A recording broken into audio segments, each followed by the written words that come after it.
It's not just common sense conservatives who are saying that the Prime Minister's latest tax hike on small businesses, farmers, home builders, and healthcare is not worth the cost. Now, former Liberal Treasury Board President Scott Bryson says the Prime Minister's support for the tax hike is a combination of moral sanctimony and economic complacency from ministers who simply do what PMO tells them.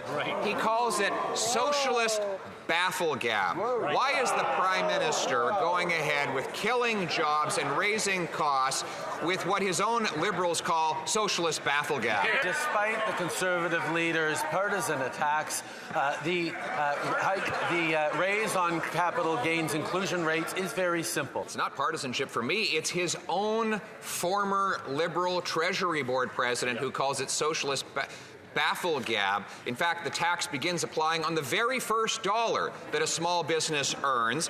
And, you know, he's been promising that raising taxes would make life fair. We find out today from the Food Banks Association of Canada that now a record-smashing 25% of Canadians live in poverty after 9 years of his taxes, his deficits, and his doubling housing costs. Why is he going ahead with the same wackonomics that caused the poverty in order to solve it? Speaker, the Leader of the Opposition talks about affordability, but he's standing against raising taxes on the wealthiest so we can give more supports to those who actually need it. It has been 9 years of this Prime Minister promising trickle-down economics, that if he just takes money away from small businesses and workers, it will go from one level of government to another level of government to another level of government, it will trickle down.